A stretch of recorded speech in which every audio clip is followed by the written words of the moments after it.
মনে রাখেন, মেসেজগুলো মনে রাখেন। মুসলিম উম্মার ইউনিটি, ঐক্য, এটার ভিত্তি হচ্ছে তাওহীদ। যেই পড়বে লা ইলাহা ইল্লাল্লাহ সে আমার কি?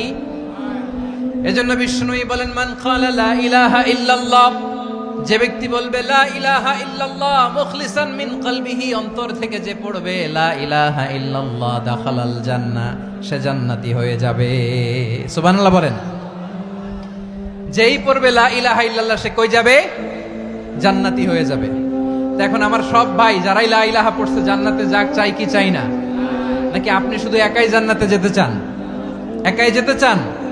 আমাদের জান্নাতের দল ভারী হোক, আমরা চাই কি চাই না? যেই বলবে লা ইলাহা ইল্লাল্লাহ ওই আমার ভাই, সে জান্নাতে যাক, এটাও আমি চাই, ঠিক কি না? নাকি সবাইরে জাহান্নামে পাঠাইয়া খালি আপনি জান্নাতে ঢুকবেন? আচ্ছা বলেন, সব গেছে জাহান্নামে, আপনি একা জান্নাতে, ওই জান্নাতে ভাল লাগবে আপনার? আকল খাটান। সব জাহান্নামে গেছে, যান। এ কাফের, ও জালেম, ও নাস্তিক, সব গেছে জাহান্নামে, আপনি একা জান্নাতে, ওই জান্নাতে ভাল লাগবে? জান্নাতে আমি একা যেতে চাই না, আমার জান্নাতের দলকে আমি ভারী করতে চাই। চিল্লায় বলো ঠিক কি না? যারাই বলবে লা ইলাহা ইল্লাল্লাহ তারা আমার ভাই। বিশ্বনবী এই কথাটার আরো চমৎকার ব্যাখ্যা করেছেন।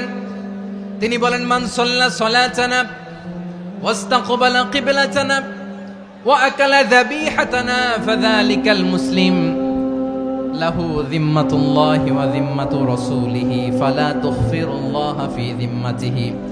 বিশ্বনবী তিনটা ক্রাইটেরিয়া শুনিয়ে দিলেন। তিনি বললেন, মান সাল্লা সালাতানা, যে ব্যক্তি আমাদের মতো নামাজ পড়ে, ওয়াস্তাকবালা কিবলাতানা, আমাদের কিবলারে কিবলা মানে, ওয়া আকালা যাবিহাতানা, আমাদের জবাই করা পশু খায়, ফাযালিকাল মুসলিম, সেই মুসলমান। সুবহানাল্লাহ। আমার মতো নামাজ পড়ে মানে কি? তার ডিভাইন অ্যাক্টিভিটি আমার মতো, তার ইবাদতের সিস্টেম আমাদের মতো। ওয়াস্তাকবালা কিবলাতানা মানে কি? আমার যে ডাইরেকশন তারও একই direction, to the direction of কাবা। আল্লাহু আকবার। কাবার দিকে হয়ে সে নামাজ পড়ে। আমার ডাইরেকশন তার ডাইরেকশন, আমার ডেস্টিনেশন তার ডেস্টিনেশন এক। ওয়া আকালা যাবিহাতানা, আমার জবাই করা পশু খায়, সেই মুসলিম। সেই মুসলিম। লাহু যিম্মাতুল্লাহি ওয়া যিম্মাতু রাসূলিহি, তার জন্য রয়েছে আল্লাহর জিম্মা, রাসূলের জিম্মা। ফালা তুগফিরুল্লাহা ফি যিম্মাতিহি, আল্লাহর জিম্মাদারির তোমরা খেয়ানত করো না। তার মানে তোমার মুসলিম ভাইরে অমুসলিম বলো না, তার জান মালের কোনো ক্ষতি তুমি করতে পারবা না। সুবহানাল্লাহ বলেন।